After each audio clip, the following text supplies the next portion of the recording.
coffee tin when we go fishing. Okay. Good morning, everyone. Good morning to you in the ballroom, and good morning to all of you in the overflow rooms. Thank you so much for being here today. My name's Marilee Bell. I work with the Office of Developmental Disability Services, and I just can't believe we have 650 people here this time. Yes, you guys rock, and we're just so thrilled. I have some quick announcements. We're going to keep this as brief as possible so we can get to our main reason for being here this morning. There are, first let me just ask a quick question. How many of you are new and have been here for a year or less? Wow. How about 5 years or less? 10 years or less? Wow. 20 years or less? 30 years or less? Oh my gosh. 40 years or less? Right on. That's great. That's great. Yeah. Started when you were 5, Sandy. So I want you to real quickly in your booklet, if you would, turn to page 6. And you're going to look at session 5 and the room assignment in front of it or above it. That's wrong. Yes, in the program. This guy. That whole strand that says alumni 115 A and B is really 114 A and B. So if you can make note of that. Yes, that whole strand. So, yeah. Then, if you can go to,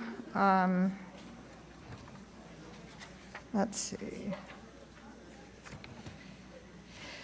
session 26 on page 9, listening to tribal voices, creating a cultural environment in collaboration with stakeholders with Nadja Jones.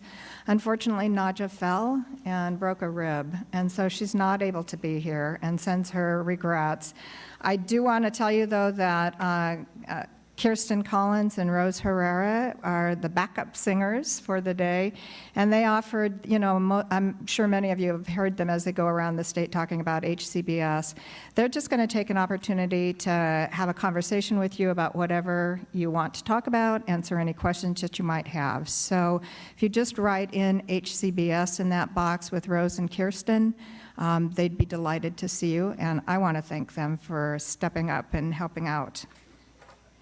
Then I want you to turn to page 3, because these are the people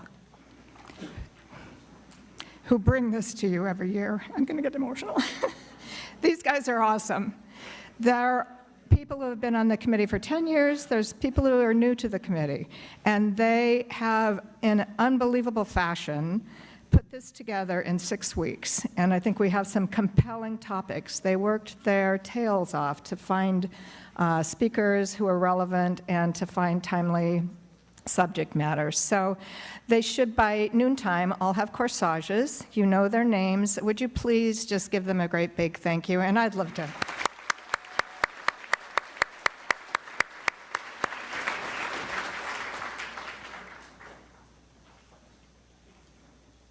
So tonight, we also have a reception, and Lilia will be here, and she's going to do about a half-hour updates on things that are going on. The legislature has wrapped itself up, so I'm sure there'll be some conversation about that and any other questions that you might have. So hope you'll stick around. That will be from 5 to 5:30. There's going to be some snacks and some beverages, and then there's a no-host bar. That no-host bar is cash only, and there is an ATM machine behind the alumni building if you need some cash. And then, really another exciting and fun thing is our own Julie Harrison is an improv artist, and she has a musical group that is coming for a half an hour, and they're going to do 5-minute interactive vignettes in musical form that depends on an audience and giving them ideas. So hopefully you guys can stick around for that. We're going to be over at LaSalle in that gallery area. And that should all wrap up by 6:30 or so. Lastly, I want to invite someone up to speak. Laura, are you here? There she is. So.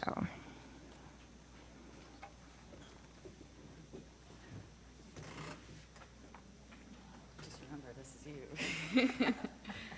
Okay, so I wanted to say a few words, and Mary Lee asked that I come up here and do this.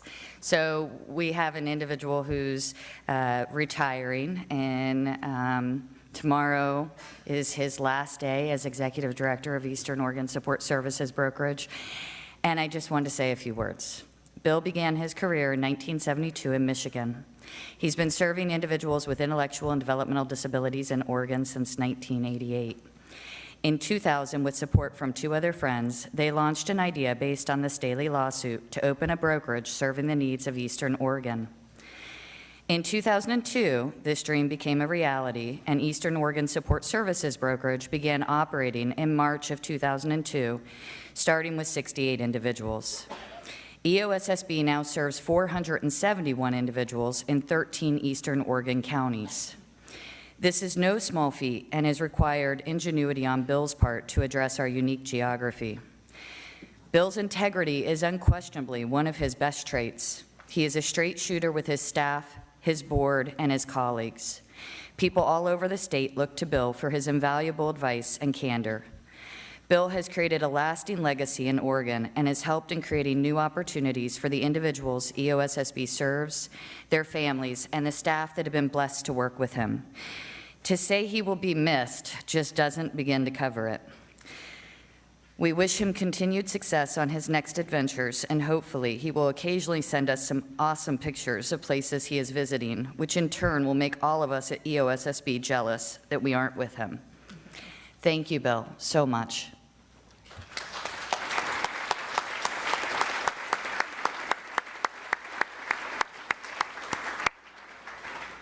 Thank you, Laura. Thank you, Bill.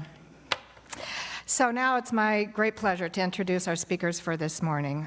Jane St. John from Missouri, and Barbara Brent, who was from Oregon some time ago and was actually my roommate when we started some few years ago. Yeah. So they're going to introduce us to the Life Course Framework. We're going to spend the morning talking about that, and then there are sessions this afternoon where there'll be more interactive kinds of things so you can dive in and dig deeper into information.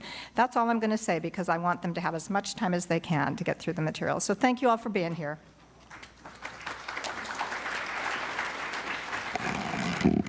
So good morning, and it's nice to be home back in Oregon. And so we're supposed to stand kind of like this for the cameras in the overflow room. And I tried to make myself tall and blonde for the session. It didn't work out. So we're going to talk a little bit about charting the life course. And we're going to start by introducing each other because we always feel, and you know that, you've done that in Oregon for years, that you don't do anything with other people unless you try it for yourself. And you've known that forever. Oregon is an example of, in your person-centered work, of always doing that. And so before I get into that, let me tell you about my Oregon self.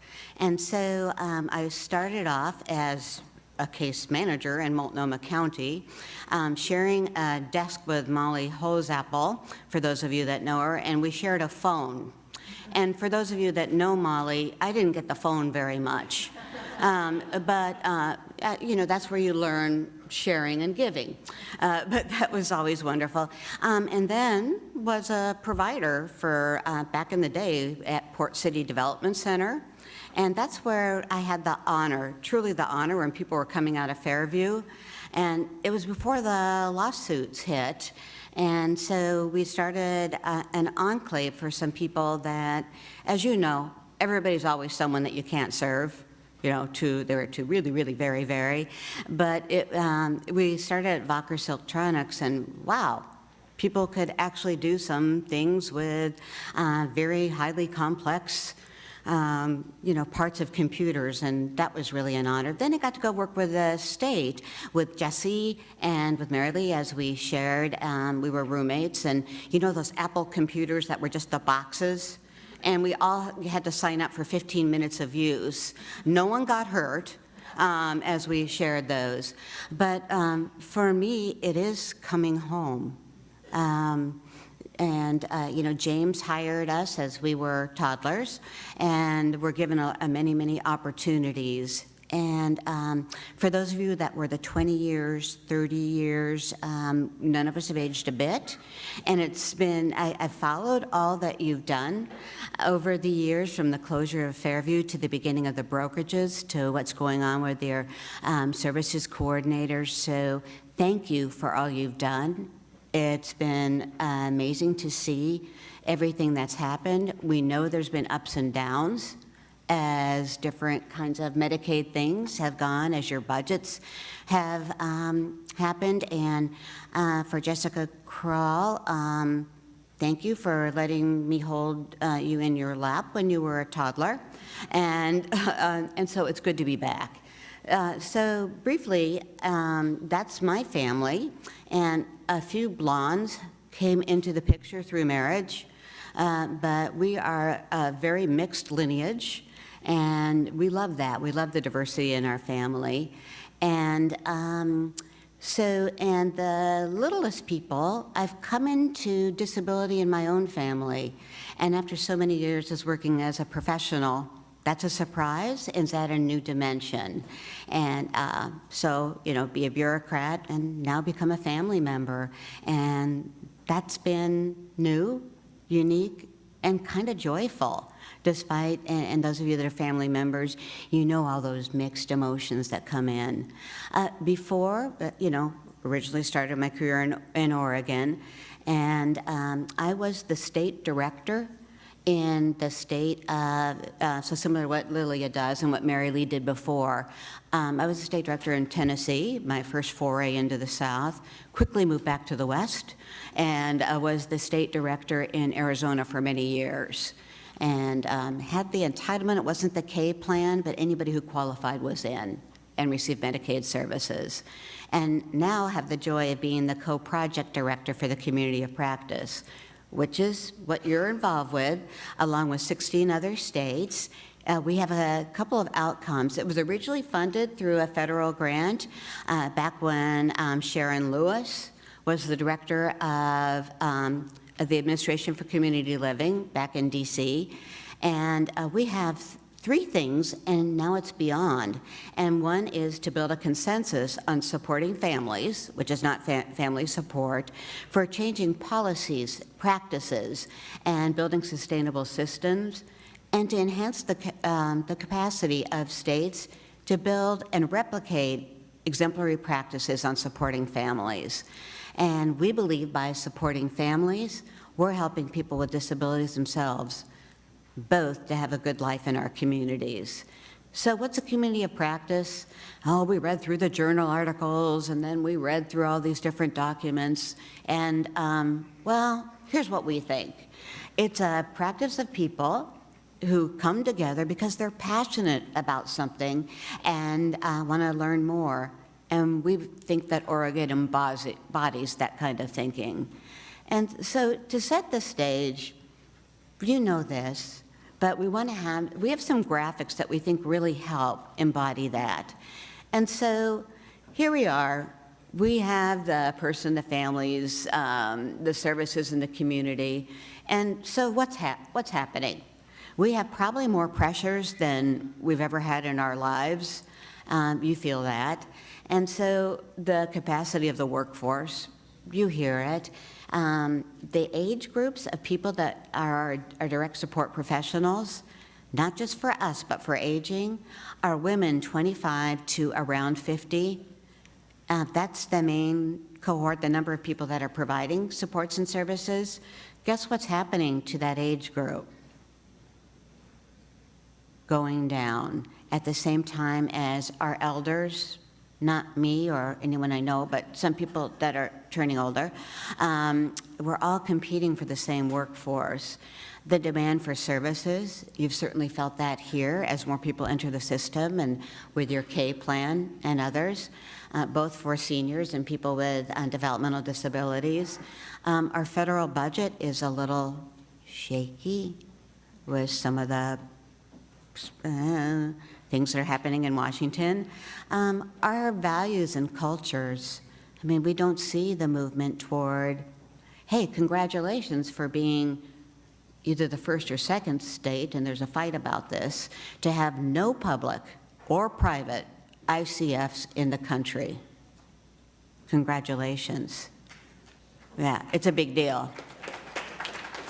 So early leaders about what's expected and what's expected of people once they leave high school, about where people go. So that's out there. Federal policies, the HCBS rule, we know there's a little delay upon its implementation, but it's happening. And so all these things are happening at once. And for those of you, well, you know this, but here's another graphic about it. And as you know, for those of you that are in that 20, 30 plus year mark, or those of you that have heard about it, we started with, we had the person, we felt great because we got services, and then the family was sort of left out. You know, hooray, we got a group home. Hooray, people left Fairview, or, you know, maybe Eastern, you know, began to downsize. And so we got the services, and the family hopefully was close to where those group homes are. People really tried, but it was kind of hard. And I think those of you that have been around for a while, and maybe even now, work with somebody who has a crumpled birthday card or a crumpled letter, or see photos of somebody that carries around from their aunt or someone that's a family member or a friend that maybe they haven't seen for a long time, where they've kind of lost that touchstone with family.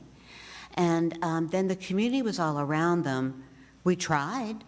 We went out in vans. We tried to get out in the community, but there was a good separation. And so there wasn't much out there as we move into that second circle, where we got to that traditional family. So people didn't have much, or they got into the system and there were those separations. Our goal through the community of practice, and you're doing this, but we have a lot of intentionality, is to sprinkle those services and supports that you see in the stars, to that it's everywhere. People need services and supports, but let's get the person, the family, and the community sprinkled all together. It's about all of us, and you know, the mantra about, you know, all is all, what part of all don't you understand? But we mean that in terms of what it really likes to support families, and in so doing, creating a good life for all. I'm not going to spend a lot of time on this. You know this. You know, we started with, there'd be no services without families. In our church basements, temple basements, the Mothers from Hell that you may have heard about in the early days. What's that? I was card carrying. Yeah, you're card carrying, and you know the butcher paper that was up around places from the DD Council.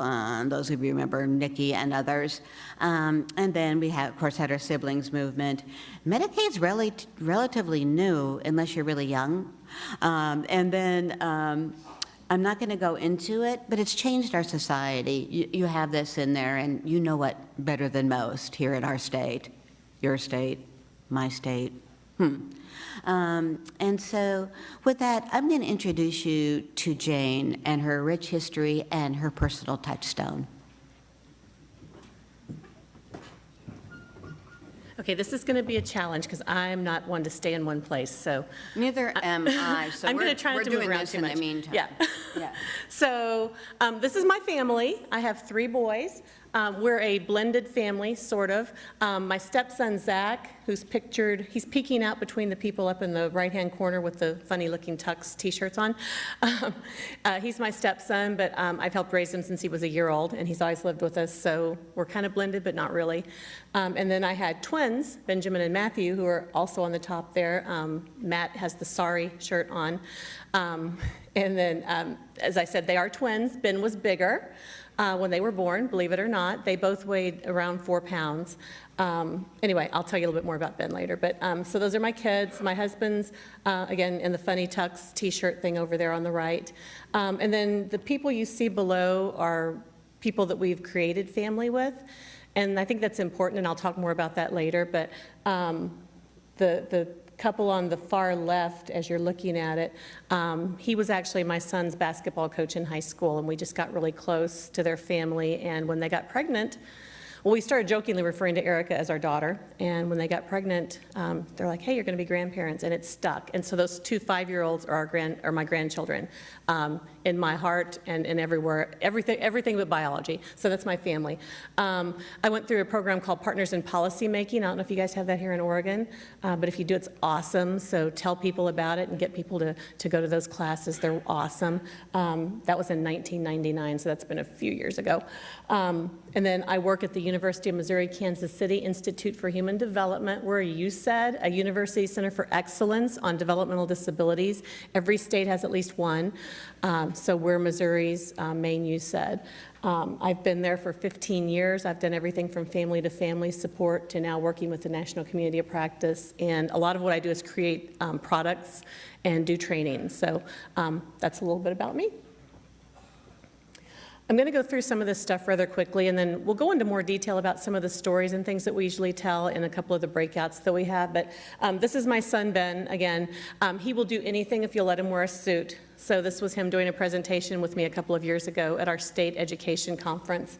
But I love this one-page profile, which is nothing new to you here in Oregon, because I'm sure you've seen person-centered planning tools and one-page profiles for years, but it's something that we kind of adopted and integrated into our life course setting. But I use this to introduce people to Ben, or for him to introduce himself to people, and also to let them know some of the things that are really important, because Ben has short-term memory issues big time. I'm going to tell you just a little bit about Ben's background, just because as I tell his stories, sometimes people go, oh, but that's easy. Ben's so easy. Ben is a very personable young man, and he's great, and he's easy to get along with, but living with him isn't always easy.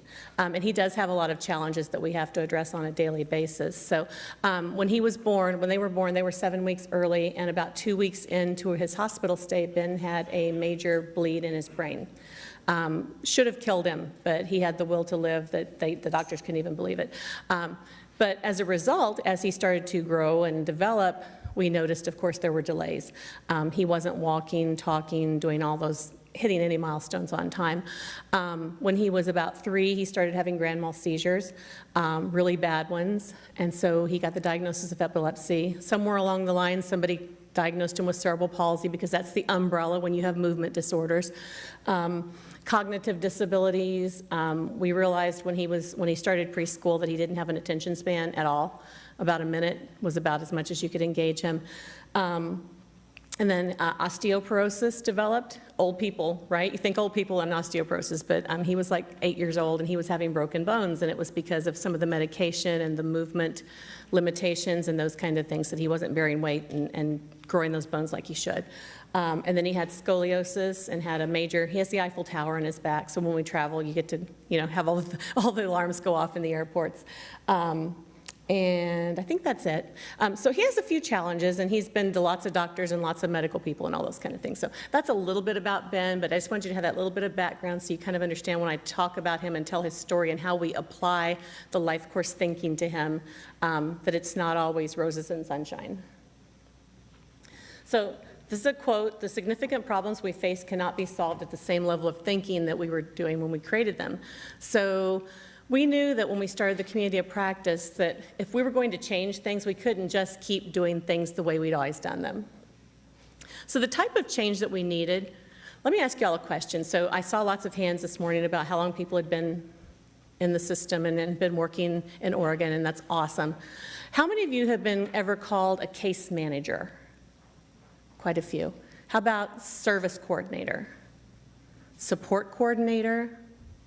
In Missouri, we had support partners at one point in time. But so you see what I'm saying, though? We changed the names of things. We changed the names of what you do, but does that really change the function? We have new programs come along, we rename things, we throw money at it, and then when the program goes away, the names go back or they change to something else, and the practices pretty much remain the same. Nothing ever really changes with transitional change.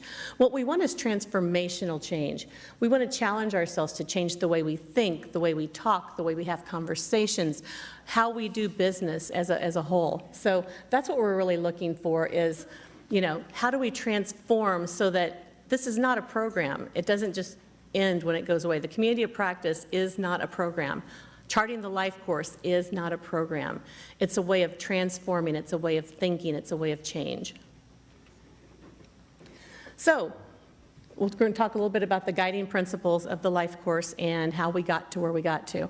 And when I say Life course actually has been a term that's been around for 50 or more years, especially in the health field. And so we took what was being done in the health field and looked at that and said, gosh, but what about all the other parts of life? And how can we take this and grow this and make this something that could be used for transformational change? How it kind of all started, though, Shelley Reynolds, who some of y'all may have seen, she's been here before at the gatherings and different things. She was part of the U.S. National Agenda on Supporting Families, also called Wingspread, if anybody's heard of that. And they came together back in, I think, 2011, and really talked about how to bring together families and individuals with disabilities. And you want that tension, but you don't want the tension to be so great that they're at each other's throats. You know, the families are saying, what about us? And the self-advocates are saying, wait, it's about us, not you. So how do we bring together thinking about individuals in the context of family? So that work was going on. At the Resource Center where I work at UMKC, we were literally just sitting around one day, and Shelley likes those big pads of paper that you can put on the wall and write on, and she was writing on the wall one day, and we were talking, and we're all family members that work there. She's a sibling, I'm a parent, most of us are parents or siblings or some other close relative. And she's like, what do you wish you knew, had known, had asked, had talked about, had thought about as your children were going through the different phases of life? What would you pass on to other families? And so eventually we started making these exhaustive lists of things that we were wanting to pass on to other people. And so eventually that went to our stakeholders group, and they're like, hey, this is cool. And we're like, yay, you like it, we're done. They're like, no, we're not done, we want a booklet. And so we eventually developed a booklet. At the same time, the National Community of Practice was starting, and they knew that they needed a platform for change. And so they were thinking about the guiding principles that they needed to transform in the states that are working in the community of practice. So all these things coming together eventually became the Supporting Families, Charting the Life course principles. We'll not talk about the tools a lot this morning. We'll talk about the tools that kind of go with the framework in our sessions the rest of the day. But I really just want to talk to you about the framework itself. So our core belief is all people and their families have the right to live, love, work, and play, and pursue their life aspirations in the community, just like anybody else. Now you notice I didn't say all people with disabilities. We originally did, and then we stopped and said, what are we doing? We're siloing ourselves yet again. And I will tell you, I can say this as a family member, our field and families even are really good about creating silos. This disability, that disability, we're all in there and we're all fighting for what we need for our little silo. And as people with disabilities and families, we can't keep doing that. We have to be part of everybody. And so we took with disabilities out and said, you know what? People with disabilities and their families are part of all people. So why aren't we just talking about all people? And so that's how we came up with our core belief. So some of you may have seen this, but I'm going to go over it really briefly. It's estimated that there are about 4.7 million people in the United States with intellectual and developmental disabilities. That's based on population and a prevalence rate of 1.49%. Again, I'm not a math person, but that's about all I know about how that's formed. But anyway, it's pretty much agreed on that there's about 4.7 million people with IDD in the United States. Out of that, and this is what really surprised me when I first started learning about this, is that only 1 in 4, or 25%, will get or are getting formal paid DD services. Only 1 in 4, 25%. Now, the problem with that is there's a belief out there in society that, oh gosh, well, you have a child with a disability or a young adult in your family with a disability, there's something out there that'll just take care of them. And that's not necessarily the truth. Now, I know that here in Oregon it's a little bit different because you do have the K plan, but in most states, if you're not in that 25%, you're not receiving services. Maybe you're on a waiting list. Maybe they just don't know about you. Maybe you haven't come to the table yet. You know, in Missouri at least, there are a lot of elderly people out there who, you know, back in the 50s, 40s, 50s, 60s, people were often told, you don't need to take your child home if they have a disability. Just leave them at the hospital. We'll take care of them. They're going to be a burden on your family, so, you know, it's okay. And a lot of families rejected that and said, no, this is my kid. I'm taking him home. I'm loving him. And they kept him at home. They didn't have the right to education back then, so they didn't go to school. The family just did everything. And guess what? They're still out there, and they're still doing everything. And we better think about them, because someday those parents who are now in their 80s, 90s are going to be gone. And so hopefully they've made great plans, but chances are a lot of them are going to show up at your doorstep. And so what are you going to do then? So you have to think about that other 75%. The other thing is, what can we learn from the ones out there that are getting along quite well without paid services? What are they doing? What have they figured out? What can they teach us about how to survive without paid services for every single thing? Or if the system crashes tomorrow, or if Medicaid has a major overhaul, which we all know could be a reality very quickly. So we have to think about, what can we learn from people that are not receiving services but still have good lives? This is just Missouri's picture. We just divided it further because we have targeted case management. So the 18% receive actual paid DD services. Not to say that targeted case management isn't a service, but I will tell you, as a family member who had TCM for her son at one time, if you're not receiving actual services, you don't consider having that TCM as a service. It's nice to have somebody call and check on you, or meet with you even, but you know, when you need therapy, or you need PCA, or you need something else, it's a little hard to think of that as a service. So, so that's the 35%, and then 65% that are not known to the system.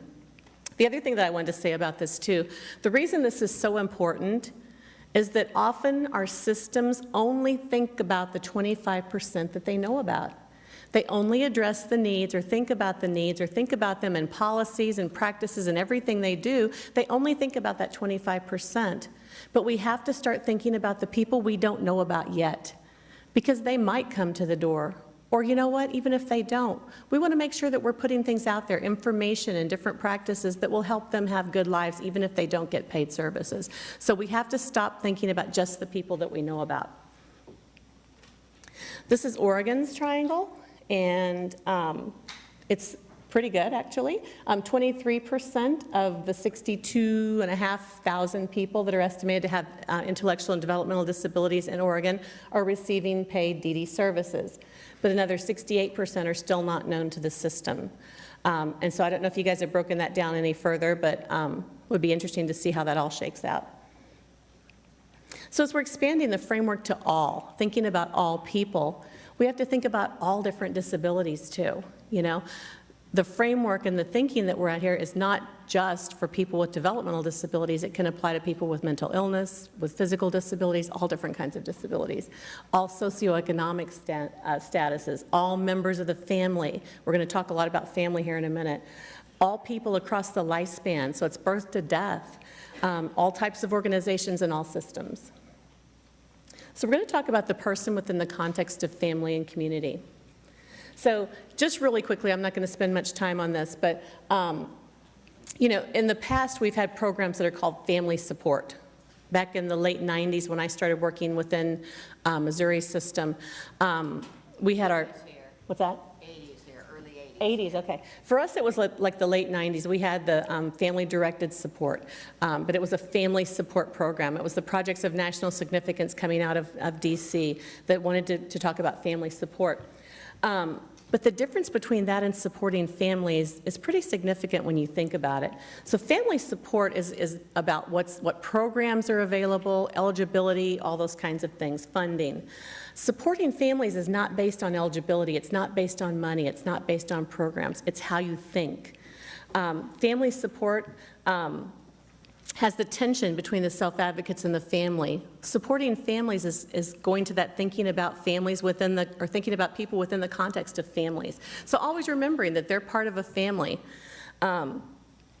Oftentimes family support is crisis-driven. How do we react to crisis? But supporting families is thinking about how do we get to people and help people have good lives before they get to crisis. It's about having long-term planning to help prevent crises. And then the other thing that was important, I think, with family support, the goal was always to reduce, was to decrease the demand on long-term services. And that's good, but what we really want to do with supporting families is create a quality of life for the person with DD and their family by supporting their many roles, and we'll talk about those roles here in just a second. So we know that all individuals exist within the context of family. It may not be the family they were born to. It may be that they define family differently. So some people define it by the family they were born to. Others marry into it. Others, like my grandkids, we define them as family. So family can be whatever people say it is. And it changes. The needs of each of the individuals of that family change and evolve and interact as the family grows and changes and evolves and interacts. So it's also not dependent on where the person lives. So whether the person is living at home with their family or whether they're living outside the family home or in some sort of a systems, group home or whatever, it doesn't matter. They still exist within the context of that family. So we know that people with IDD live primarily either in their own homes or with families. And the ones that live in their own homes are often supported quite heavily by their families. So we can't not think about families when we're talking about individuals with disabilities, because we know that only 11% are supported outside of the realm of their families. We also have to think about the lifelong impact of family on the person. And that is any of us, right? All of us have families that have somehow impacted our lives. I'll bet there's lots of people in this room, myself included, that when you were younger said, I will never say or do what my mother or my father, whichever one you want to pick on, said or did. And then one day, I know for me, one day I opened my mouth and my mother came flowing out. Couldn't help it. There's that family influence, whether you like it or not. There's also the biology of our family. Maybe you inherited, athletic ability or talents or those type of things. So, our biology is something that we can't deny. Our likes and our dislikes are often influenced by our family. Our environment, where we live, how we live, what wasn't a farm girl, but for somebody else that may be, hey, I love this life and I embrace it. So how we grow up, our neighborhoods, our socioeconomic status is influenced by our families. Socially, how we meet and connect with other people. When Ben was kind of that transition age from school and we were trying to think about what life was going to look like for him after school and kind of helping the school create a transition program, we had to use our connections, mainly my husband's connections. We live in a town that he was born and grew up in.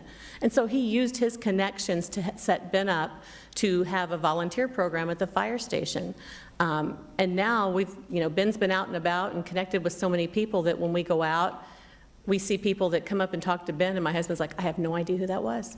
It drives him crazy because Ben knows more people than he does. But we connect socially with our families, sometimes positively, sometimes negatively. And then the policies of our families. What are the rules of the family? What are the things that are expected of the family? What are the cultural things of the family? And not just cultural in the typical sense that you think about diversity, which is great, but what are the things that the family does that are important to them? To me, this is so important because, we're a family that celebrates Christmas, right? So we always open our presents on Christmas Eve. That's a big deal if you don't know that. So if Ben were living outside of our home and someone were supporting him and didn't know that and didn't open the presents on Christmas Eve, it could cause a behavior, right? If we don't know things about what's important to that person, what they connect to as a family member, how they did things as a family, how they celebrated holidays, how they did birthdays, then we're missing a key part of how we support them. So we have to think about all those things. The reciprocal roles of all family members. This is probably the most important slide I'll talk about all day. We divide it into caring about and caring for. And we're really good at the caring for. We're really good at figuring out who's going to make sure that that person's material needs are met, that their support needs are met, that their safety is met, that their health needs are met, that their financial needs are met. You know, we facilitate inclusion and membership. We advocate for support for them. And as our children are growing up, of course we love them. And I know that nobody will ever, ever, ever, ever love my kids the way I love them. Never. And I can't be replaced in that. But I have to start connecting my son to other people that care about him, but also that he cares about. Who's in his life that he cares about and he wants to be part of his life? It shouldn't just be me deciding, hey, this person would be great. They love Ben, let's hook them up, right? We found that out in school. Ben had a circle of friends. Well, you know, there were all kinds of people that the school staff wanted to plug in. Oh, this kid would be great to be in Ben's circle of friends. Yeah, but that kid makes Ben a little itchy and twitchy. He just doesn't like him. He's kind of in his face all the time. We can't pick for him. We have to let him have input into who is in his life and who he cares about. So it's my job as a family to come down because they thought it was time to start thinking about what would happen when they were gone. The youngest person in that room was 85, and it went way up from there. They were just starting to think about it. They thought it was just getting to be time. And they were like, yeah, we've got all this figured out. They had all the caring for figured out, they thought. And Shelley's like, but what's going to happen if for some reason maybe that person isn't eligible for Medicaid anymore, or their Social Security drops off, or their staff person that you think is going to be with them for the rest of their life quits? Who's going to make sure that everything's okay? Who loves and cares about them enough to go in there and say, hey, we're going to fix this, let's get this back together, right? And they were like, oh my gosh. It was a real light bulb for them. They didn't want to hear it, but they needed to hear it. So having people that care about them and make them feel good and that they care about is so, so, so important. The repository of knowledge, I used to keep it all right here, and I was the only person that knew it all. I knew about school, I knew about doctors and hospitals and therapies and all that stuff. And one day I'm like, what am I doing? I could go out and get hit by a truck tomorrow.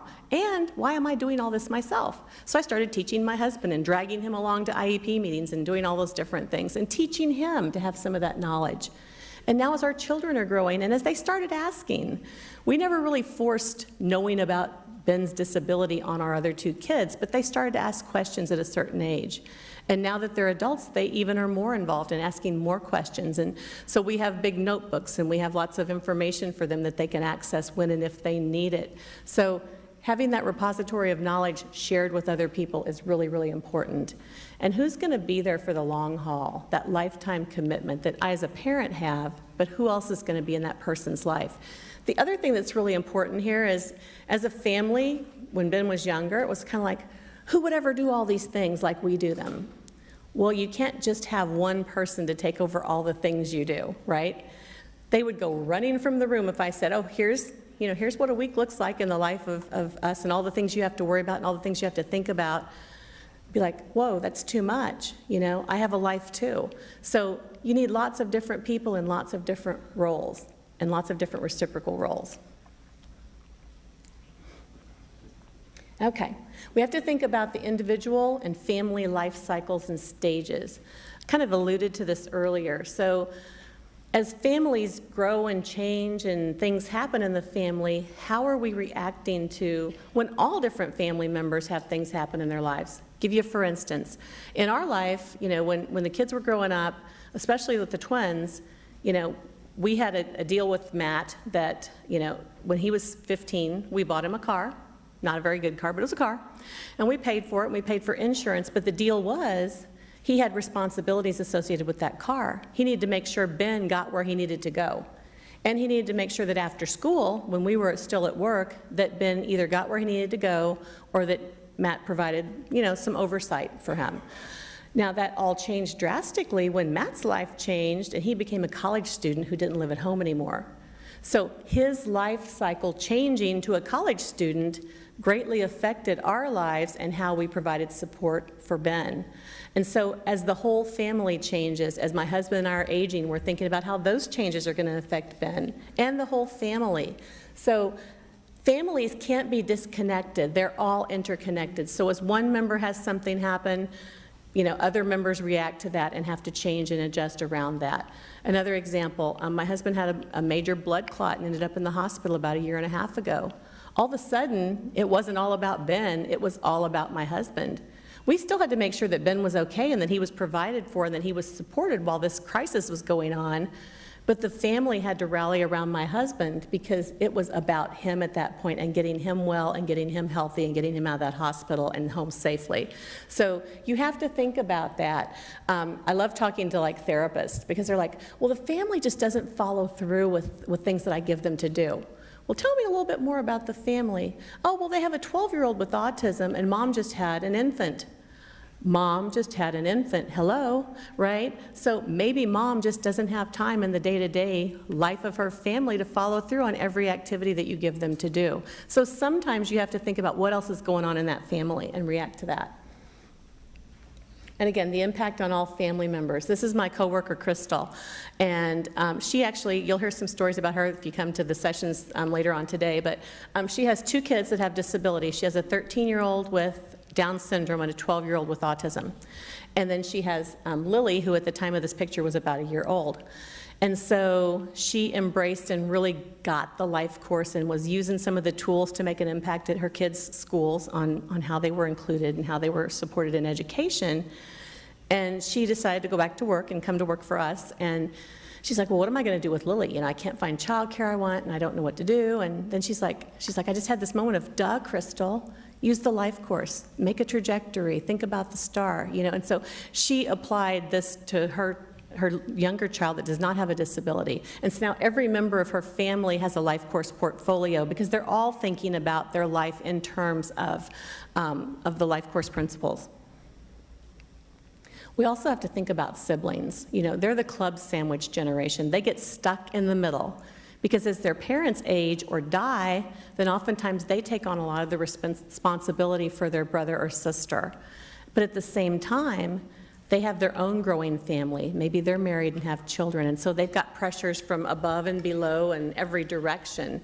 So, a lot of states have sib shops and things for younger siblings, but now there's really a movement to support the adult siblings because they're like, we need to know stuff. We need to have that knowledge, that repository of knowledge that we talked about earlier, or we're not going to be able to do a good job and make sure that our brothers and sisters still have the lives that they want to have. Whoops, how did I do that? So again, we want to provide person-centered supports within the context of family. So we don't have a lot of time, so I'm not going to actually have you do this exercise, but I want you just to think about, in your brains just for a few seconds, what's a good life to you? Not for a person with a disability, not for somebody else, but if you were talking about your own life, what makes life good for you? What are the things that you want to be present? What are the things you want to do? So just think about that for just a few seconds. So most of you are probably thinking, who in the room said family in their brains, right? Family's important. Friends, having a job or a career that you love, right? Did anybody think chocolate or wine or anything like that? Yeah, there we go. Chocolate. We got some honest people out there. All right. So everybody defines what a good life is for them differently. But we also have to think about, what don't you want? What are some of the things you don't want in your life? What makes life not good, right? So not having a job, poverty, loneliness, segregation, discrimination, all of those things, right? Nobody wants those in their life. Negativity, right? Stress. Somebody once said drama. I have too much drama. I don't want drama in my life, right? We can all relate to that. So if you think about it, it's the same thing we want for people with disabilities and families. We want them to have that vision for a good life, and we want them to also think about what they don't want. And I will tell you, as a family member, especially when my son was younger, I had to start with what I didn't want. I knew clearly in my brain what I didn't want for my son.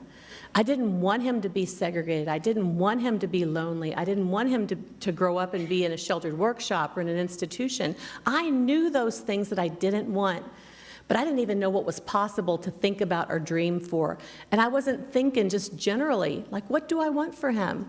I want him to have love, and I want him to have family and friends and things that he likes to do and money to be able to do those things and all those things that we think about for all of our kids.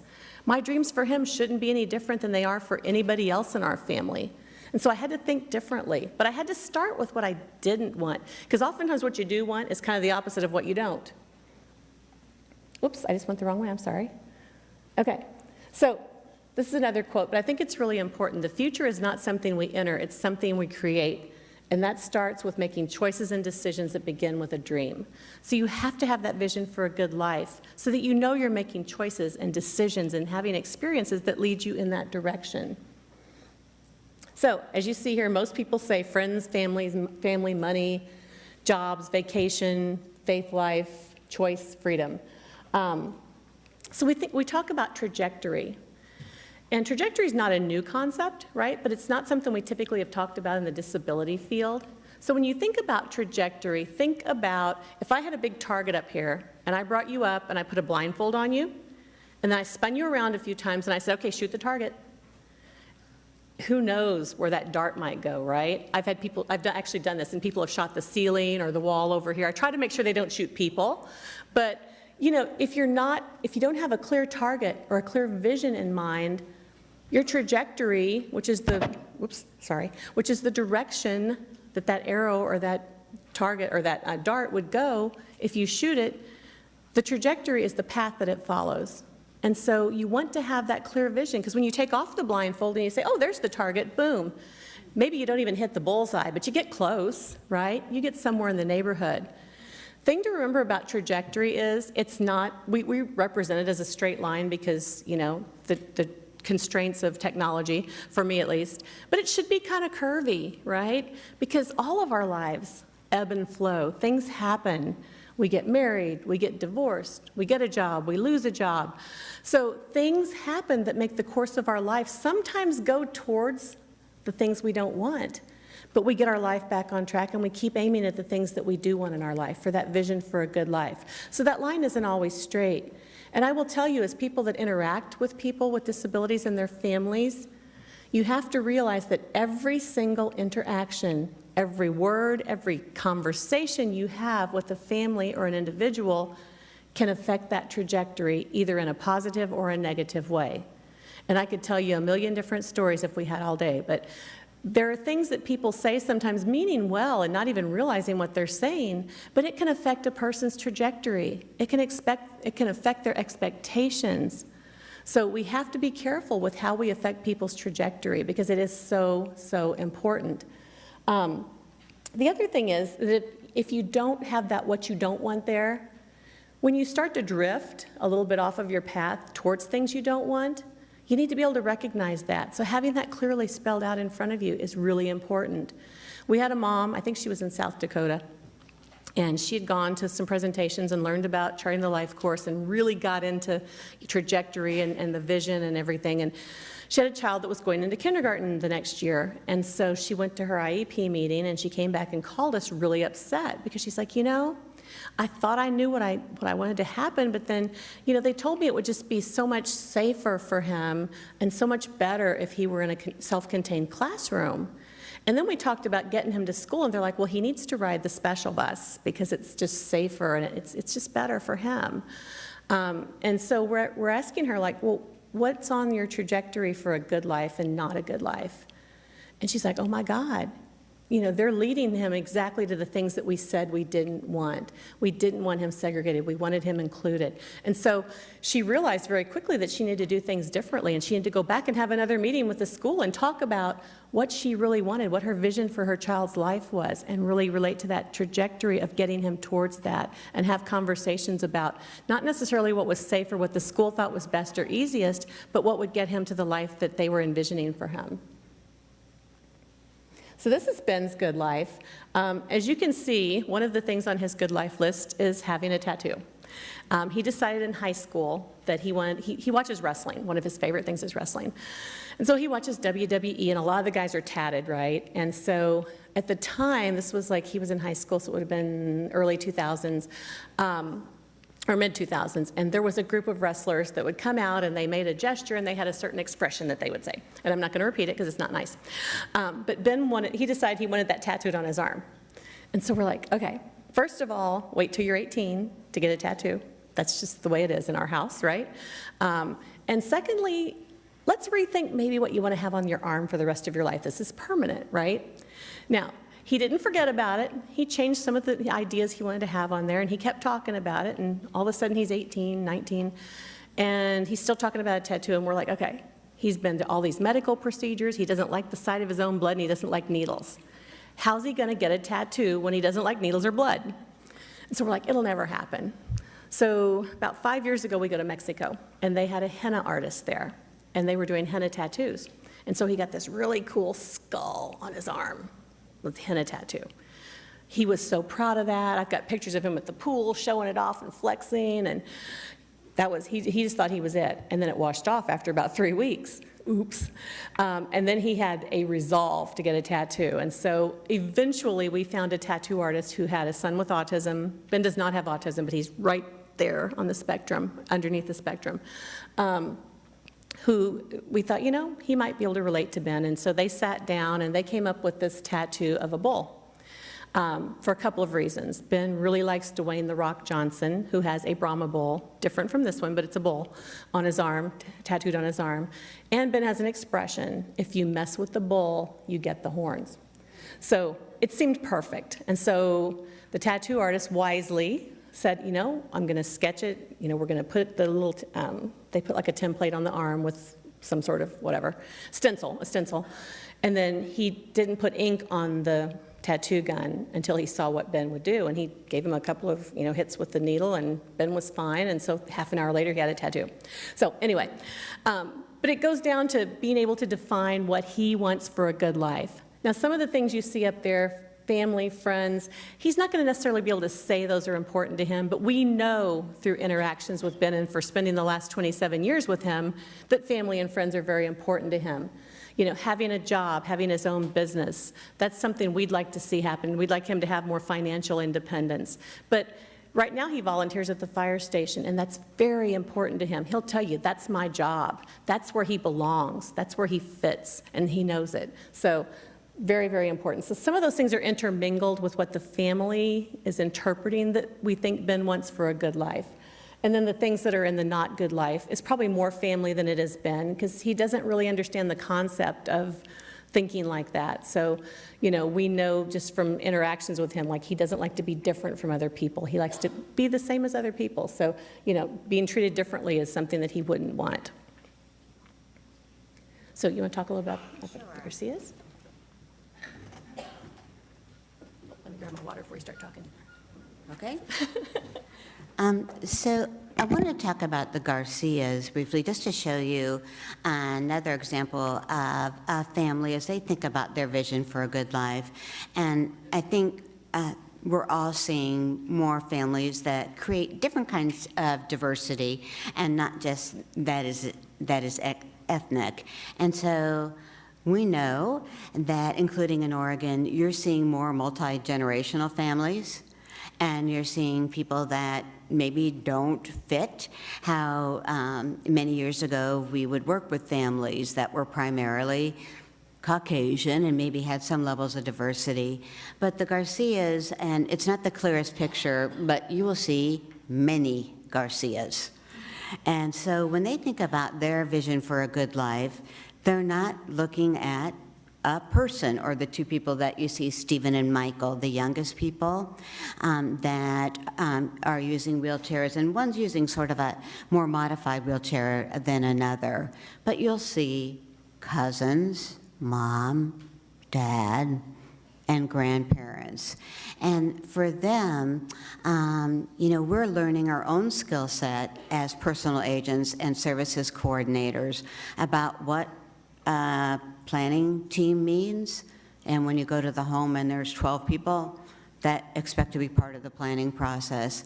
And so in helping people in their expression of what's a good life, that you here have been through a lot of the person-centered thinking, person-centered organizations, and to show how Life Course and person-centered thinking align well. So it's about the person, or persons here, in the context of their families. So in their good life, they need and want to express the whole. They want a life that includes all of them, certainly listening to what Stephen wants and what Michael wants for their good future. And part of that, again, they don't talk with words, but they certainly have opinions, which are well known. And they're working on communication devices, which are not perfected yet. They're working with the schools, but their overall vision is to be a part of their family. They want to have friends, be part of, the spiritual community is very important to them. They want to be able to do things together. They want to be part of their sports community for them. And in this part of the community where they live, that's softball and baseball. They want to be able to do things together, and that it's okay to come as 12 or 14 of them. They see a life where maybe some people will live on their own. That's not top priority for them. They want to be together as much as possible. They happen to have, were more clear about what they didn't want, and you will probably find that in some families, as Jane has mentioned, where it's easier to say their vision of what they don't want. They didn't want to go through, and they articulated this well, 12 different meetings, because some of the people that are elderly in the Garcia family have special things that they need to do as their health grows, and they're on Medicare or Medicaid for senior services. And then they didn't want special because they're not primarily English speakers. So not only is it the special meeting, it's a special meeting in a different language being interpreted, and they felt that took away from their ability to be together. And so it's just a way, as service coordinators and support coordinators, the skills, and you're good at this, but the ability to listen to that vision and what they ask for you, either implicitly or explicitly, to help them on that path, whether it's services, supports, connecting to others, that will have them on that vision and that trajectory toward the good life. And we'll show in a minute, both Jane and I, about how we've used another part of both the framework and one of the ways that we get through the integrated support star to help them with that along the way. So I think it just brings us back around to, we're having different conversations with people, you know? I can't remember one time, as Ben was growing up and we were meeting with people, did anybody ever ask about our good life? Or just have the conversation about, what do you want for him in the future? What does that look like? If you could think about the best life you could possibly envision for him, what does that look like? So finding different ways to have those conversations. And one of the things that's important about the Life Course framework is that it's plain language. Everybody understands good life, right? It's not a high-level concept. What is a good life to you? What's not a good life? What don't you want as part of your life? So it's using that plain everyday language with people, not systems language. We also think about the different life stages. The only reason I like to show this is because it really, to me, illustrates, we spend a lot of time talking about kids, and kids should have a great start, and I totally agree with that. But we also need to remember that people spend most of their time as adults, right? So we only have them as kids for about 18 to 21 years. But what we do to help them prepare for that adulthood that they're going to spend 40, 50, 60 years as adults is so important. That's a key concept of the Life Course framework, is that what happens at any stage of life prepares you for the next. So what happens when you're 3 or 12 is going to have an impact on what happens when you're an adult. So are you learning about having chores? Are you learning about responsibilities? Because if you don't, what's going to happen when you get to adulthood and somebody says, well, employment first, we need to talk about employment? They've never even had a chore. They've never learned responsibility. We haven't prepared them for employment yet. So we have to think about how at all those different life stages we can impact what's coming in the future.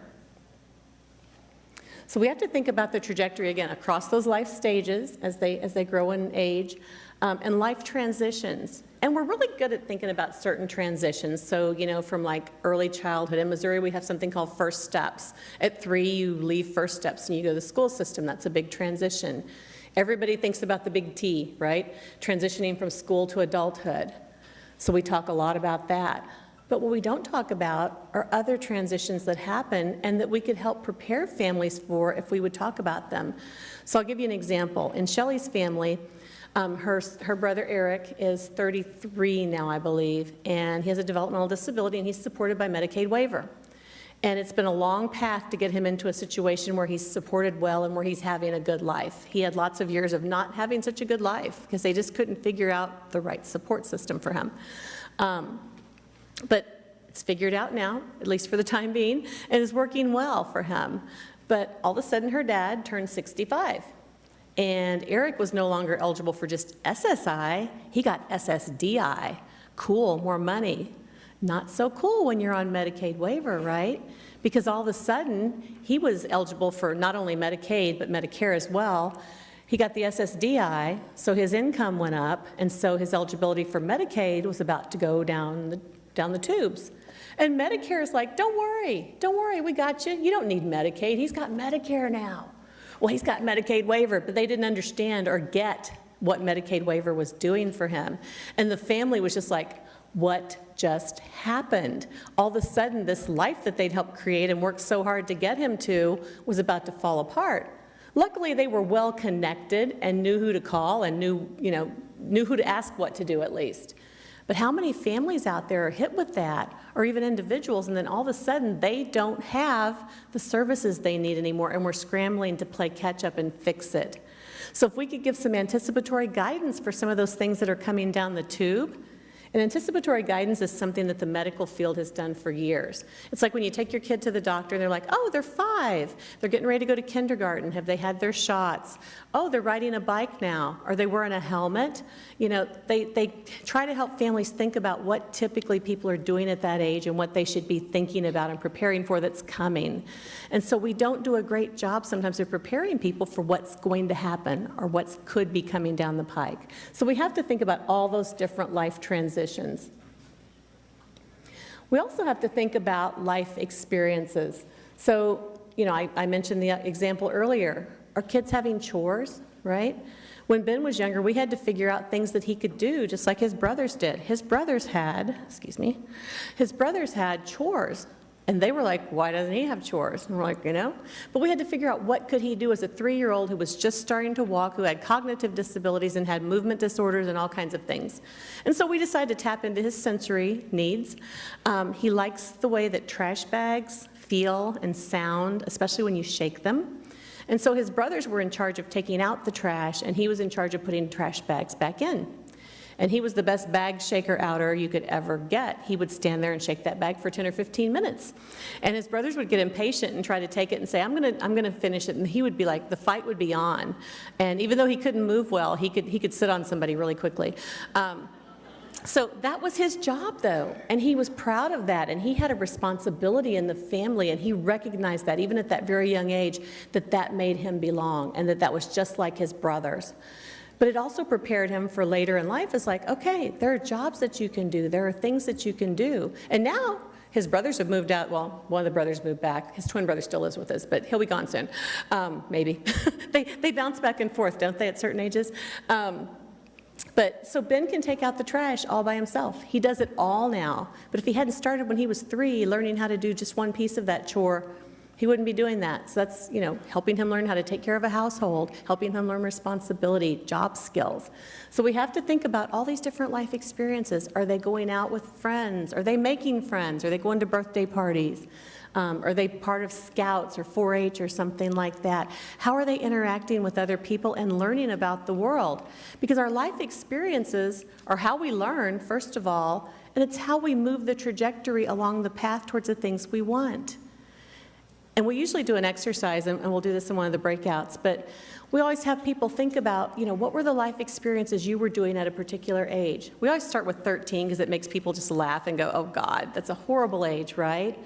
But it's a crucial age where you're learning about the world and where you're starting to separate from your family and push the limits and do stupid things sometimes. You make stupid mistakes and you learn from them and you move on. And so it's important that people have those same kind of life experiences just like anybody else does.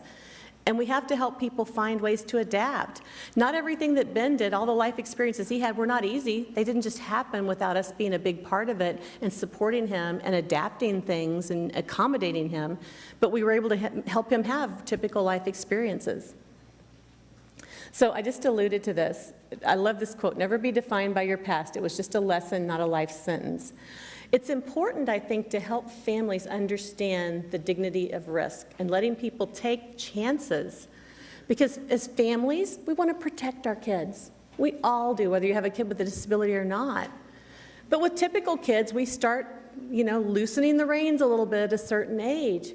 But sometimes when kids have disabilities, the parents want to wrap them up tightly and keep them safe and protect them and keep that cocoon around them.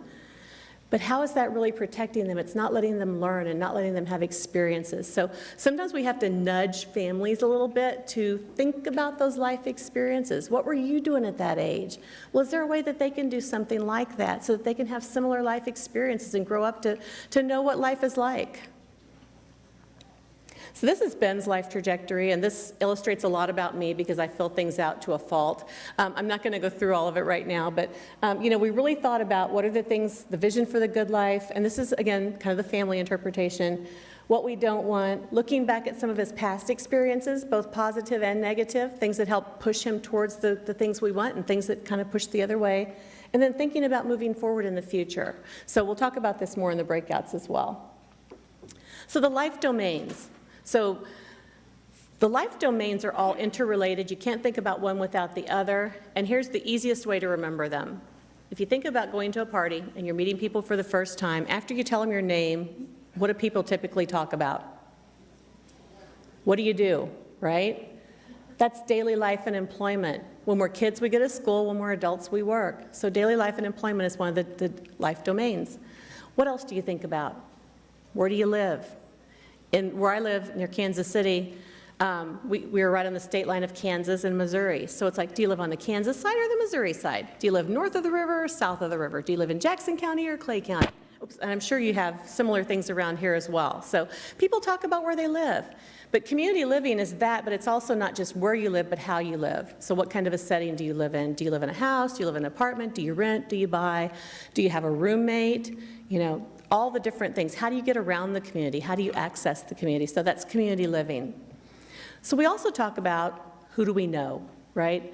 St. John is a fairly common name in the area where I live, and so I get a lot of, oh, are you related to so-and-so? Oh, there's a Steve St. John on the radio. Do you know him? Is he your cousin? I get all those kind of questions. So, who are our social connections? What do we do for fun? Do we have a faith life? Do we want one? All those different things tie into social and spirituality. Healthy living, and it's not just about having our yearly doctor's appointments, right? It's about how do we have healthy lifestyles? Are we getting exercise, nutrition? Do we have affordable care? All those different kinds of things. Safety and security. So do we have, are people having fire drills and tornado drills or earthquake drills or whatever kind of drills you have here? We have tornadoes in the middle. Tsunami drills. She's whispering in my ear over here. In the Midwest, we're in tornado alleys, so we have tornado drills, and we practice what happens. Ben knows that when he hears the alarms go off on the TV and they say tornado warning, he is headed for the basement. Even if it's 5 counties away, if he hears tornado warning, he's going to the basement. So knowing those kind of things keeps people safe. How are we thinking about supported decision making? How are we supporting people to make choices and decisions? So all that stuff ties into safety and security. And then how are we supporting people to be good advocates and be good citizens? Voting, being involved in our community, belonging, all those different things. So those are the life domains and how they all interrelate. So just think about going to that cocktail party and all the things you talk about at cocktail parties will help you remember. We also have to help people look at life possibilities.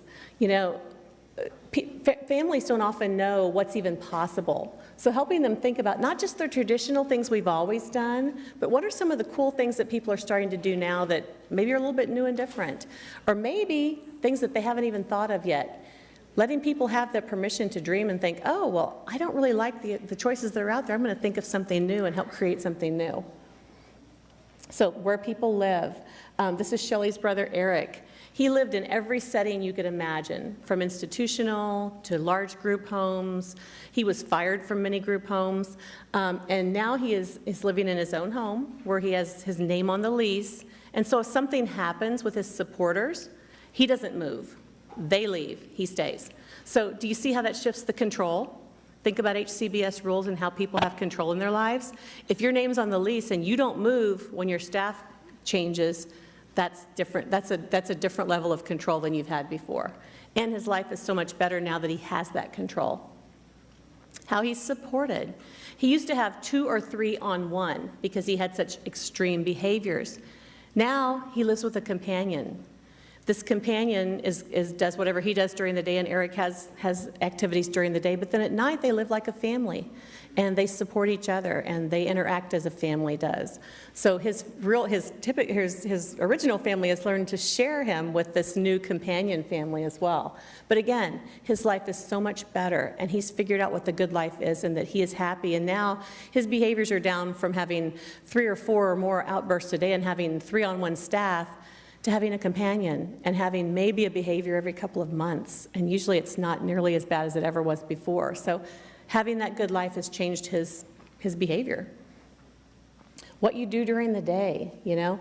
My son, eventually, I would love to have him have a job or have his own micro-enterprise of some sort, have his own small business. Right now, he volunteers. But that volunteer is, number one, it's very fulfilling for him, but it's also helping him learn job skills. And when I say job skills, I don't just mean doing a particular job. I mean things like how to get along with your coworkers, what not to do. He's had a couple of incidents where he's either drank somebody's Gatorade or eaten somebody's food. And so he's had to learn. At a workplace, you don't take other people's stuff unless you ask, right? Unless they offer it or you ask and they say it's okay, don't eat their stuff. And so that's a skill that he needs to know if he's going to have a job in the community, because that'll get you fired quicker than anything is if you can't get along with your coworkers and you're messing with their stuff, right? So we have to think about things differently. So what are the kind of supports that people need? We know that people need the 3 buckets of support, and I'm going to move fairly quickly because I know we're going to get short on time here. The 3 buckets: people need information, people need to connect with other families and other people in the similar situations as them that have kind of been there, done that, and they need the day-to-day goods and services. So the integrated STAR that we've alluded to and talked about so much. So it's really easy to go straight to the eligibility. What are people eligible for, right? What kind of DD services can they get? Can they get food stamps? Can they get HUD housing? You know, all the different things that people might be eligible for based on their disability, their age, their socioeconomic status, or any other number of factors. But we can't just stop there, because what if the disability system or any of the systems fall apart and they can't get those things or they're not eligible for those things? So how can we make sure that people have good lives? And really, I have nothing against paid supports. Ben gets paid supports, and I'm thrilled to have them. But I don't want just a paid life for him. I want him to have a rich life. And so all these other colors of the STAR help make his life richer. So we think about relationships, friends, family, coworkers, neighbors, different people in our lives. Personal strengths and assets. This is the one we kind of forget about. What can we help that person learn? What are the skills that they have? What assets do they have? I always tell people I'm going to buy Ben a car. He's probably never going to drive that car. He has a head movement where he does this a lot. I wouldn't want him driving, doing that. And he has epilepsy, and he has cognitive disabilities and doesn't read and write and probably couldn't pass the test. I never say never, but right now he's not going to be a driver for a while at least. But if he had a car, that's an asset, so that a friend or a neighbor or even a paid staff would have availability for that car to take him places that he needs to go. So having an asset like that would be a valuable thing for him. So we have to think differently. Technology, I bet there's nobody here in the room that doesn't have some sort of technology with them or really close by, or that they're going to check as soon as they get done today. How can we think about technology differently to help support people? You know, I know that Ben's probably never going to get 24-hour supports. Okay, well, what are we going to do down the road when he's going to need overnight supports? Can we think about remote monitoring? Can we start doing things now, like installing one of those Nest doorbells or whatever they're called, where when somebody comes to the door, it pops up on either mom or dad's iPhone screen, and they can see who's there, and they can talk to them, and they don't know whether you're inside the house or 20 miles away. How can we start using technology now to help prepare him for the future? Community-based, what does everybody else in the community access? What are the things that you can access, that anybody can access because they're a community member? So those are the different parts of the STAR. And, just real quickly, then I'm going to turn it over to Barb real quickly. We don't want to focus just on the eligibility supports, because if the eligibility supports fall apart, where are they going to go on their trajectory? If that's the only thing leading them towards a good life, they're going to start going the other way, towards the things that they don't want. You could say the same thing, though, for only relying on the family. If the family's doing everything, and the family either falls apart, has a crisis, somebody dies, that trajectory is going to change towards the things that they don't want. We have to have those other things in life so that people can have the good lives that they want to have.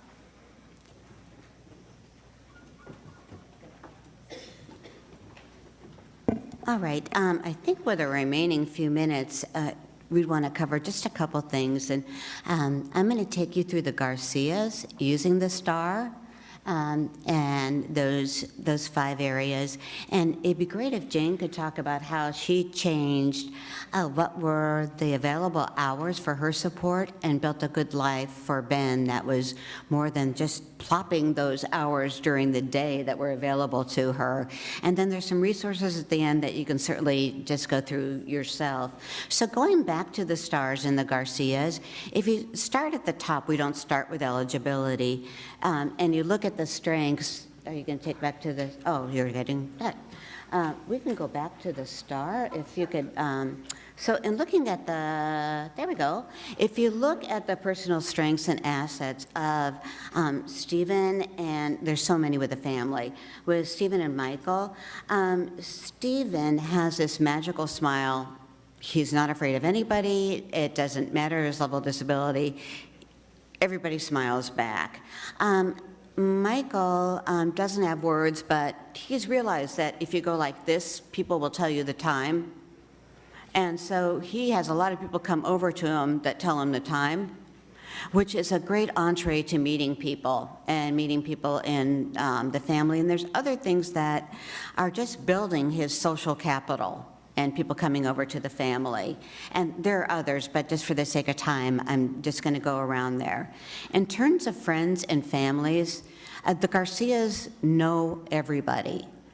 They've been involved and they've volunteered a lot for sports and being on the sideline. One of the family members has been a coach. They are been a part of their spiritual community, part of the sports community. They volunteer to the extent possible in partners in policy making. They don't have a lot of time, so that's not been big. Mom makes the best tamales in the free world as we know it today. And that has brought many people into the Garcia's life and has built on their community connections.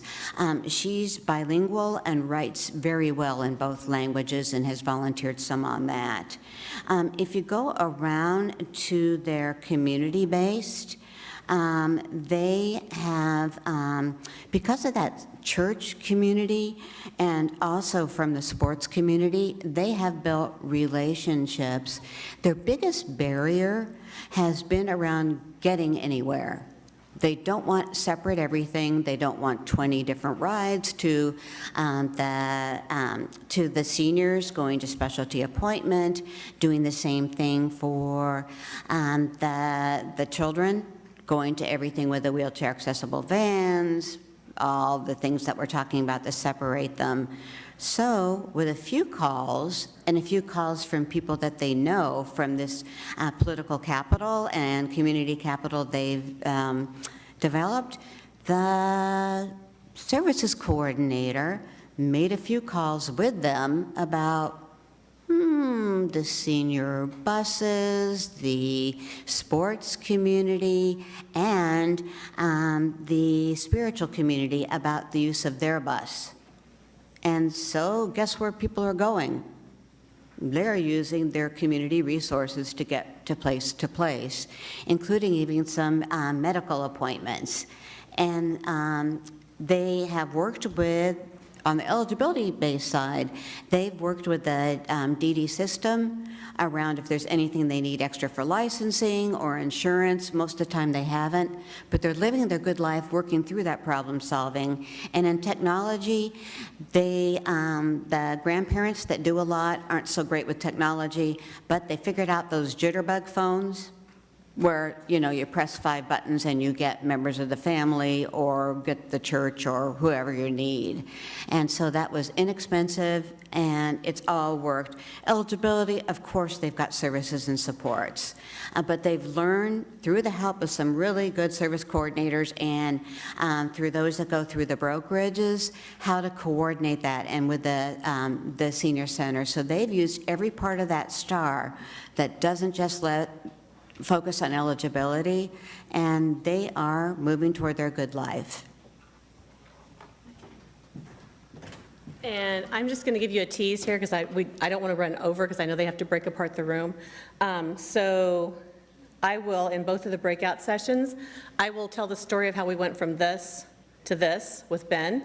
So that's just your tease. So come to one of the breakouts and you get to hear that story.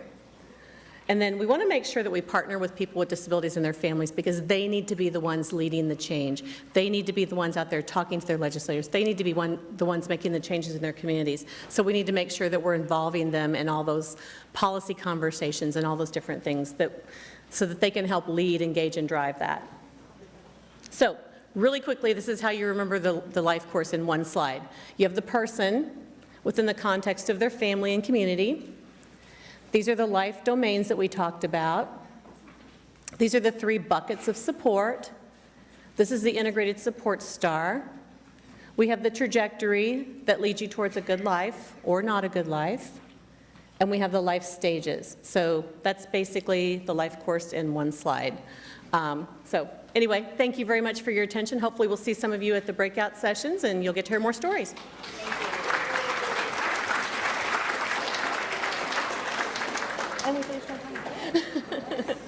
Okay, so, yeah. Yep, and it's a good tease to get them to come to our other sessions.